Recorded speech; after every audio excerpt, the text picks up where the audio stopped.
सम्पूर्ण उपलब्धिलाई धराशायी पार्ने एउटा प्रवृत्ति देखा पर्यो, जसलाई हामीले प्रतिगामी, प्रतिगमनकारी, प्रतिक्रान्तिकारी प्रवृत्ति भन्यौं। त्यो कम्युनिस्ट पार्टी भित्रैबाट देखा पर्यो। हाम्रो कोसिस थियो कि हामी कम्युनिस्ट आन्दोलनलाई एकताबद्ध गरेर क्रान्तिकारी प्रवृत्तिलाई हावी गर्दै अरूलाई पनि सच्याउने प्रक्रियाबाट जाउँ भन्ने हाम्रो सपना थियो, तर त्यस्तो भएन। कम्युनिस्ट आन्दोलनभित्र एउटा प्रवृत्ति बडो निरङ्कुश, तानाशाही, चरम व्यक्तिवादी, आत्मसमर्पणवादी, राष्ट्रिय आत्मसमर्पणवादी र हामीले विद्रोह गऱ्यौँ। हामीले अहिले गरेको पनि विद्रोह नै हो। कम्युनिस्ट आन्दोलनभित्र घुसेको प्रतिक्रियावादी, निरङ्कुश, फाँसीवादी प्रवृत्तिसँग निर्ममतापूर्वक जस्तोसुकै मूल्य चुकाउन परे पनि चुकाउने, तर त्योसँग नझुक्ने भन्ने सङ्कल्पसहित लडाइँ सुरु गरे हो हामीले। कमरेडले यो बुझ्न जरुरी छ, मलाई लाग्छ बुझ्नु भएको पनि छ।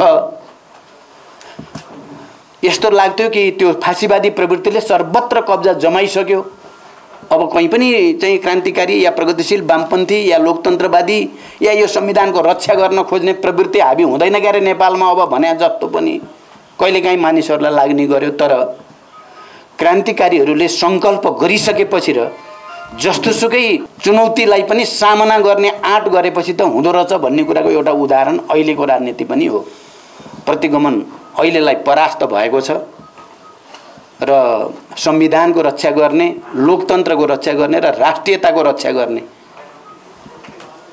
र समाजवादतिरको यात्रालाई निरन्तर अगाडि बढाउने प्रवृत्ति अहिले फेरि एकचोटि विजयी भएको छ। तर यो अन्तिम विजय भएको होइन। यो यात्रा हाम्रो लामो छ, यो लडाईँ हाम्रो लामो छ। कारण हामीले आफूलाई लामो लडाईँको निम्ति तयार गर्न जरुरी छ। हामी त्यो बाटोतिर अगाडि बढ्न जरुरी छ। हाम्रा ती महान शहीदहरूका सपना पूरा गर्ने भन्ने कुरा या निरन्तर क्रान्तिको सिद्धान्तलाई आत्मसात गर्ने कुरा चाहिँको आवश्यकता झन् टड्कारो छ र हामी त्यसरी नै जानु पर्ने छ।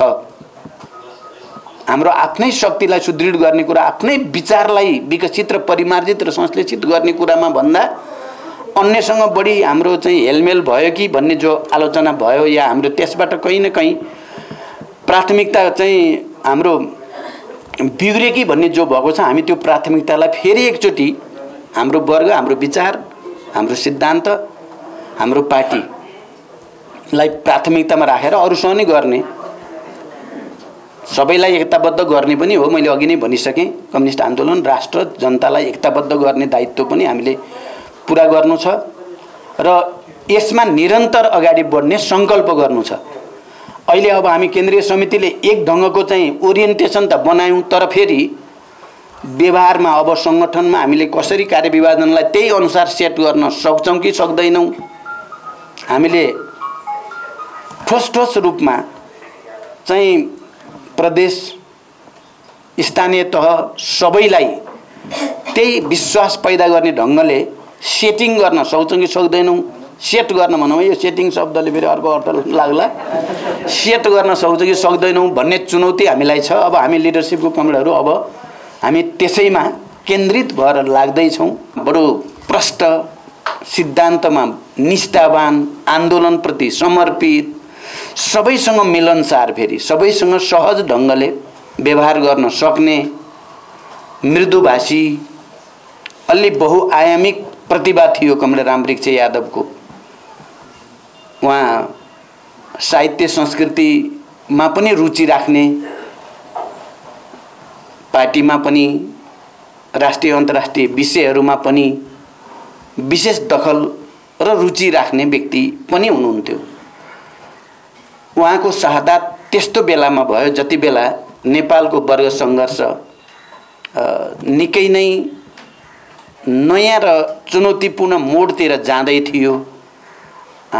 हाम्रो पार्टीको कुरा गर्नुपर्दा हामी र मैले नेतृत्व गरेको त्यति बेलाको फ्र्याक्सनको कुरा गर्दा हामी जनयुद्धको तयारीतिर सम्पूर्ण तागत सहित केन्द्रित हुँदै थियौँ।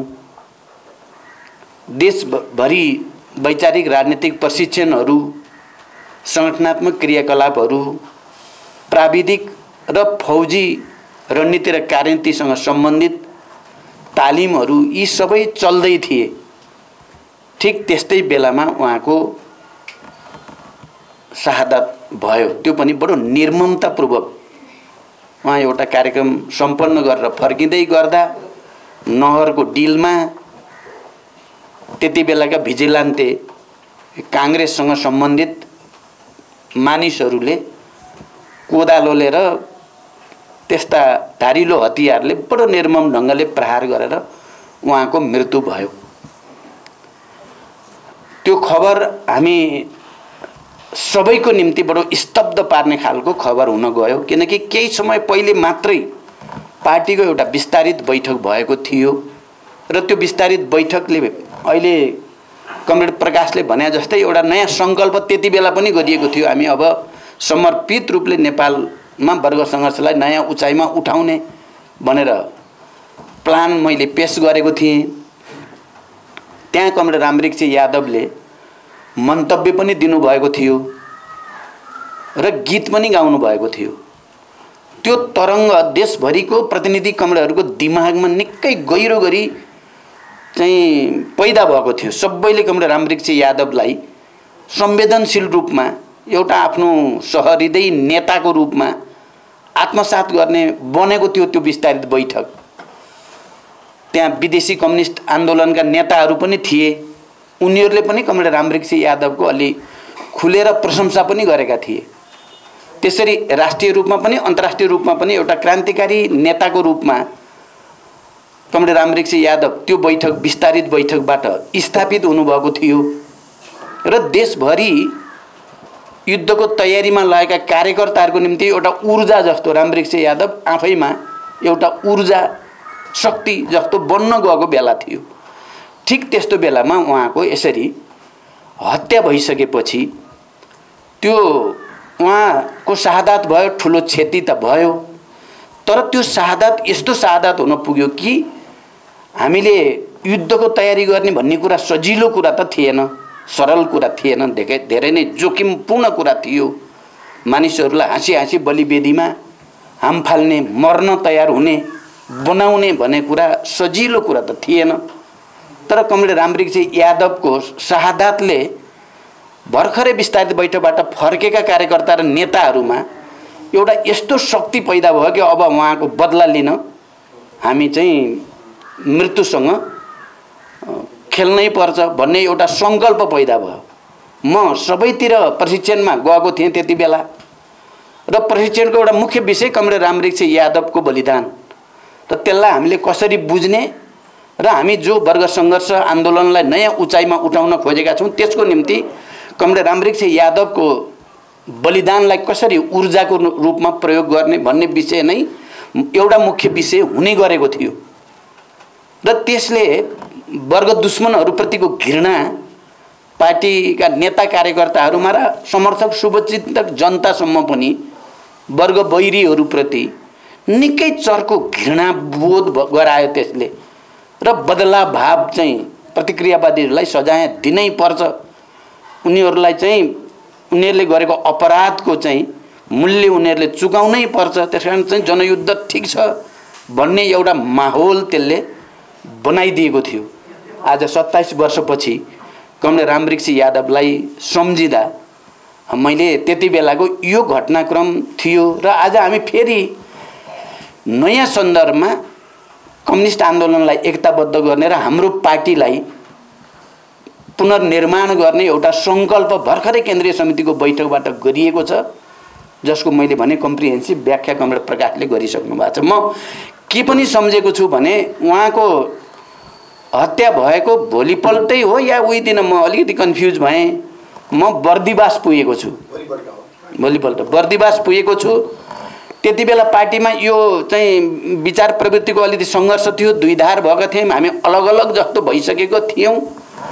तर कमरेड रामवृक्ष यादवको हत्याप्रति घृणामा हामी सबै एकै ठाउँ थियौँ। म त्यो सम्झिराखेको छु। बर्दिवासमा त्यति बेला कमरेड प्रकाश भनौँ या लामाजीले नेतृत्व गरेको साथीहरू जहाँ हुनुहुन्थ्यो, हामी केही कार्यनैतिक कार्यदिशासँग सम्बन्धित केही विषयमा मतभेदको कारणले एकै ठाउँमा नभए पनि म के स्मरण गर्न चाहन्छु भने कमरेड रामवृक्ष यादवले हामी सबैलाई जोड्नु भयो थियो। त्यति बेला प्रतिक्रियावादीहरूको षड्यन्त्रका विरुद्ध हामी मिलेर जानुपर्छ भन्ने भावना पैदा भएको देखाएको छु मैले बर्दिवासमा। त्यहाँ उभिँदै गर्दा साथीहरूसँग कुरा गर्दै गर्दा उहाँसँग सम्बन्धित अन्य कार्यक्रमहरूमा सबैको उस्तै प्रकारको संवेदना, उस्तै प्रकारको संवेदनशीलता थियो। त्यसकारण मैले यो कुरा किन स्मरण गर्न आज आवश्यक ठाने भने हामीलाई आज पनि पार्टीलाई एकताबद्ध गर्नु छ। पार्टी प्रवृत्ति र गैर पार्टी प्रवृत्ति भनेर जो शब्दावली यहाँ प्रयोग भयो, हामीले पार्टी प्रवृत्तिलाई बढावा दिनु छ, एकतालाई बढावा दिनु छ, विभाजन फुटगुटलाई निरुत्साहित गर्नु छ। कमरेड रामवृक्ष यादव जस्ता या कमरेड नरबहादुर कर्माचार्य जस्ता हाम्रा अग्रजहरूलाई स्मरण गर्दै गर्दा यो शिक्षा हामी सबैले आत्मसात गर्न लायक छ भन्ने मलाई लाग्छ। उहाँहरूले सबै क्रान्तिकारीहरूलाई, इमानदारहरूलाई एकताबद्ध गराउने चाहिँ शक्ति या ऊर्जा उहाँहरूले निरन्तर दिनुभएको छ। किन जीवनको अन्तिम समयसम्म पनि क्रान्ति प्रक्रियामा लाग्नुपर्छ, क्रान्तिकारी नै भएर मर्नुपर्छ भन्नेको उदाहरण नरबहादुरजी हुनुभयो। वर्ग सङ्घर्षको निम्ति जस्तोसुकै चुनौतीको पनि सामना गर्नु, जस्तोसुकै बलिदान पनि गर्न तयार हुनुपर्छ भन्ने कुराको उदाहरण कमरेड रामवृक्ष यादव हुनुभयो। र उहाँहरू दुवैले हामी सबैलाई फेरि नयाँ सन्दर्भमा क्रान्ति प्रक्रियामा नै हामी अगाडि बढ्ने हो, क्रान्तिकारी पार्टी नै बनाउने हो। हामीले क्रान्तिकारी विचार र क्रान्तिकारी पार्टीलाई नयाँ उचाइमा उठाउन सकेनौँ या उठाउने सङ्कल्प गरेनौँ भने उहाँहरूप्रति गरेको श्रद्धाञ्जली फेरि एउटा औपचारिकता मात्रै भएर जान्छ र त्यसले रूपान्तरणमा कुनै मद्दत गर्दैन। यस अर्थमा पनि हामीले यसलाई ग्रहण गर्नुपर्छ भन्ने लाग्छ।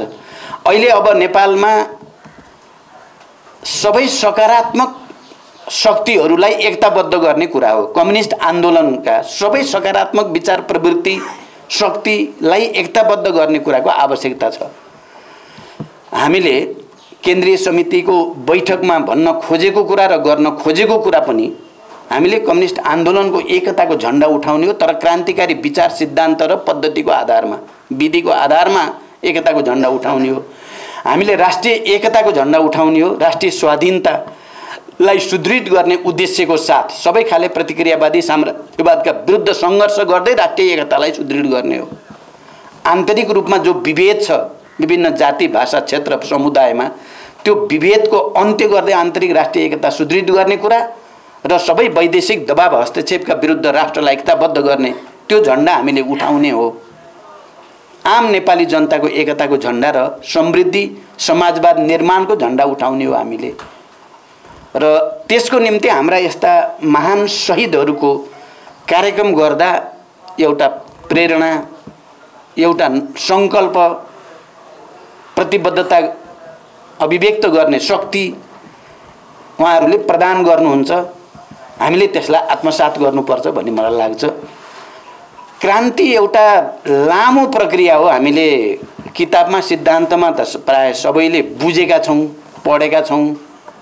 आजभोलि विचारलाई, सिद्धान्तलाई, मार्क्सवादलाई आजको विश्व परिस्थिति अनुसार त्यसलाई अझ मेहनत गरेर विकसित गर्नुपर्ने, परिमार्जित गर्नुपर्ने, नयाँ संश्लेषण गर्नुपर्ने आवश्यकताबारे कम ध्यान जाने गरेको छ। दिनदिनैका संसदीय या दिनदिनैका सानातिना र अझ बढी बुर्जुवा वा पेटी बुर्जुवा क्रियाकलापहरू बढी हुने गरेका छन्। हामी सबै त्यहाँ आफ्नो पद के हुने होला, आफ्नो प्रतिष्ठा के हुने होला भनेर अलि बढी व्यक्तिवादी हामी धेर थोर सबै नै भएका छौँ। हामीले आत्मसात गर्नुपर्ने, आत्मसमीक्षा गर्नुपर्ने कुरा त्यही नै रहेछ। हामी त्यस्ता मान्छे हिजो थिएनौँ। हामी जुनसुकै पृष्ठभूमिबाट आएका पनि क्रान्तिकारीहरूको हकमा हिजो हामी क्रान्तिप्रति, विचार निर्माणप्रति, सिद्धान्त निष्ठाप्रति, वर्गप्रति, राष्ट्रप्रति समर्पितहरूको शक्ति हो हामी भनेको। हामी त्यस्तो पार्टी हो जो अरूसँग मिल्दैन। यो प्रवृत्ति र संस्कार जो हामीले हुर्काउने कोसिस गर्यौं, विचारको विकास गर्दै मार्क्सवादलाई जड वस्तुको रूपमा पनि होइन र वर्ग समन्वय गर्ने संशोधनवादी रूपमा पनि होइन, एउटा पथप्रदर्शक सिद्धान्तको रूपमा निरन्तर विकास गर्नुपर्ने, निरन्तर परिमार्जित गर्नुपर्ने चीजको रूपमा हामीले आत्मसात गर्यौं।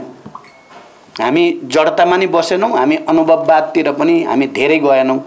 कमजोरी त हाम्रा भए, तर अहिले यतापट्टि चाहिँ तपाईको शान्ति सम्झौता पछि भनौं या यो संघीय लोकतान्त्रिक गणतन्त्र पछि हामी कहीं न कहीं हाम्रो आफ्नै इतिहास, हाम्रो आफ्नै चरित्र, क्रान्तिकारी चरित्र र हाम्रो संस्कार, त्याग, तपस्या, बलिदान गर्ने, अप्ठ्यारो काम आफूले जिम्मा लिन खोज्ने, सजिलो चाहिँ अरू साथीहरूले गरून् भन्ने भावना हुन्थ्यो हिजो हाम्रो।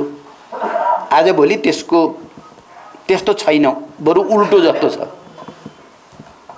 त्यही यो संस्कार प्रवृत्तिका विरुद्ध संघर्ष गर्न या चाहिँ देशको समग्र राजनीतिक संघर्षको नेतृत्व हामीले फेरि पनि लिइराख्नलाई सबभन्दा पहिला त हामी आफै नै आत्मसमीक्षा गर्ने, आफैले एउटा नयाँ संकल्प गर्ने, नयाँ प्रतिबद्धता आफै भित्र पैदा गर्ने आवश्यकता छ। केन्द्रीय समितिको बैठकमा हामीले चाहिँ जोड गर्न खोजेको कुरा त्यही नै थियो र त्यसले पक्कै पनि केन्द्रीय समितिका सबै कमरेडहरूलाई एउटा नयाँ ऊर्जा प्रदान गरेको छ, नयाँ आशा भरोसा जस्तो पैदा गरेको छ। तर यो त्यतिले पुग्नेवाला छैन।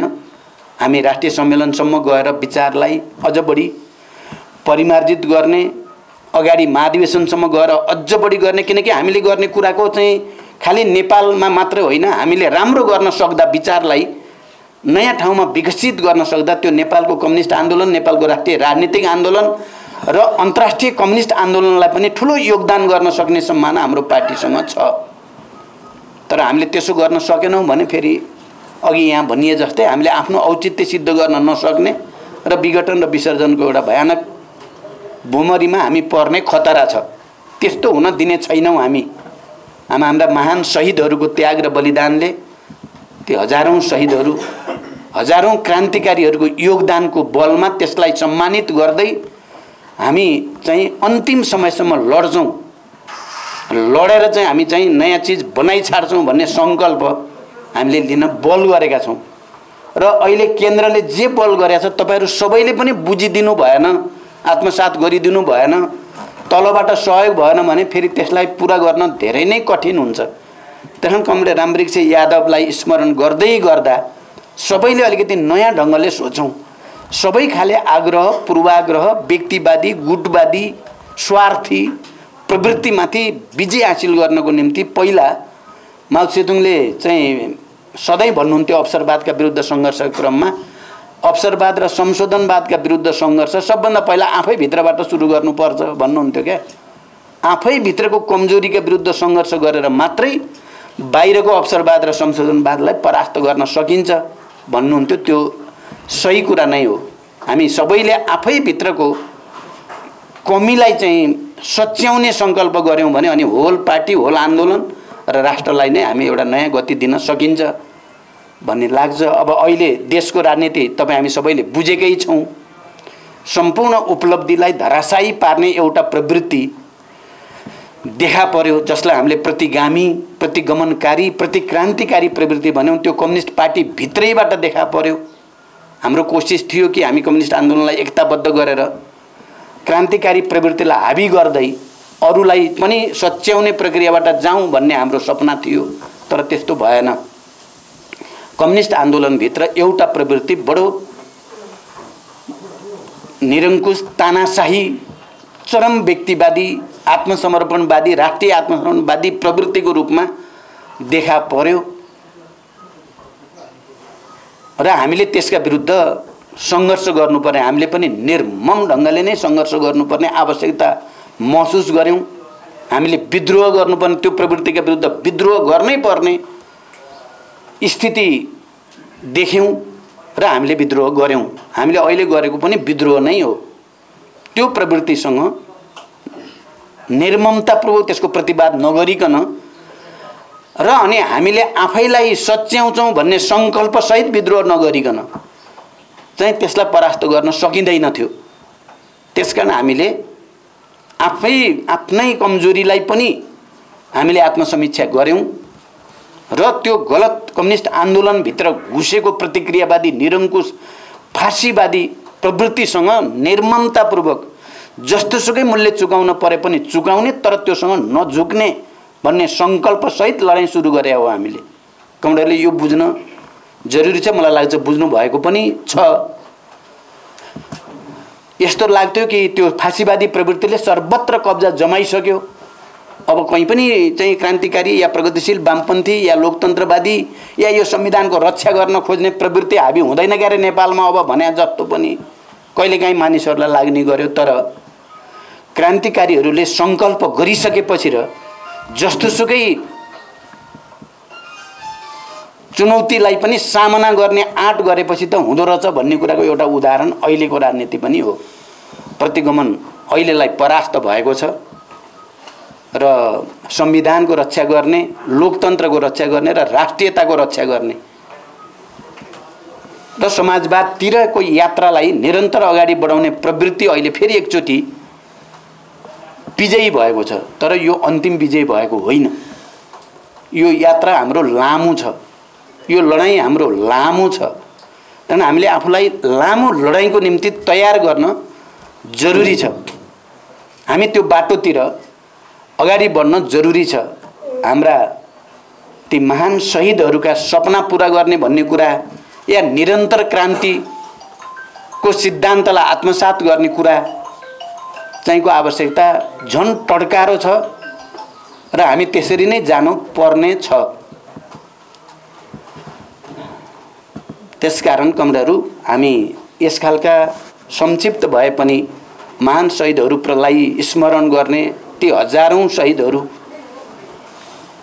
बेपत्ता योद्धाहरू, घाइते अपाङ्गहरू, उनका परिवारहरू सबैसँग फेरि एकचोटि उनीहरूलाई प्राथमिकता दिएर, उत्पीडित वर्गलाई प्राथमिकता दिएर, उनीहरूका हितलाई प्राथमिकता दिएर काम गर्ने र हामीले कतिपय बेला हाम्रो प्राथमिकता उल्टोपाल्टो भएको जस्तो हाम्रो आफ्नै शक्तिलाई सुदृढ गर्ने कुरा, आफ्नै विचारलाई विकसित र परिमार्जित र संश्लेषित गर्ने कुरामा भन्दा अन्यसँग बढी हाम्रो चाहिँ हेलमेल भयो कि भन्ने जो आलोचना भयो या हाम्रो त्यसबाट कहीँ न कहीँ प्राथमिकता चाहिँ हाम्रो बिग्रियो कि भन्ने जो भएको छ, हामी त्यो प्राथमिकतालाई फेरि एकचोटि हाम्रो वर्ग, हाम्रो विचार, हाम्रो सिद्धान्त, हाम्रो पार्टीलाई प्राथमिकतामा राखेर अरूसँग नै गर्ने, सबैलाई एकताबद्ध गर्ने पनि हो। मैले अघि नै भनिसकेँ, कम्युनिस्ट आन्दोलन राष्ट्र जनतालाई एकताबद्ध गर्ने दायित्व पनि हामीले पुरा गर्नु छ र यसमा निरन्तर अगाडि बढ्ने सङ्कल्प गर्नु छ।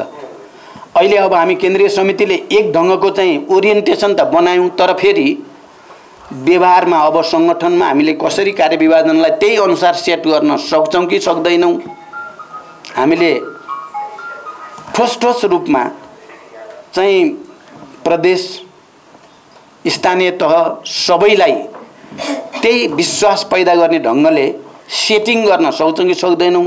सेट गर्न भनौँ, यो सेटिङ शब्दले फेरि अर्को अर्थ लाग्ला। सेट गर्न सक्छौँ कि सक्दैनौँ भन्ने चुनौती हामीलाई छ। अब हामी लिडरसिपको कमरेडहरू अब हामी त्यसैमा केन्द्रित भएर लाग्दैछौँ। यही कमरेडहरूलाई फेरि एकचोटि जानकारी पनि गराउँदै र त्यो वातावरण बनाउन सबैको सहयोगको निम्ति पनि अपिल गर्दै अन्तिममा कमरेड रामवृक्ष यादव अनि शेखर यादव, कमरेड रामकुमारी यादव लगायत हजारौं शहीदहरूप्रति श्रद्धाञ्जली भन्दै म आफ्नो भनाइ टुङ्ग्याउँछु। धन्यवाद। अभिवादन। त्यतिखेर हाम्रो पार्टीको न औचित्य हुन्छ न यो टिकिरहन नै सक्छ। यो त्यतिकै सामान्य गफको रूपमा बुझिदियौँ भने ठुलो आत्मघात हुनेवाला छ। अब थप कुनै पनि प्रकारको धोका हामी आफैलाई, हाम्रो पार्टीलाई, कम्युनिस्ट आन्दोलनलाई, देश र जनतालाई दिनु हुँदैन। त्यही यो कुरालाई सामान्य रूपमा नलिदिनु होला र पार्टीलाई राष्ट्रिय सम्मेलन सफल पार्ने, त्यो बीचमा प्रतिगमनप्रति सचेत हुँदै राष्ट्रिय स्वाधीनता र संविधान र लोकतन्त्रको रक्षा गर्दै अगाडि बढौँ। यही नै आजको आवश्यकता हो। र दोस्रो कुरा, कमरेड रामवृक्षको मुख्य कर्मथलो मधेस थियो र अहिलेको 2 नम्बर प्रदेश हो।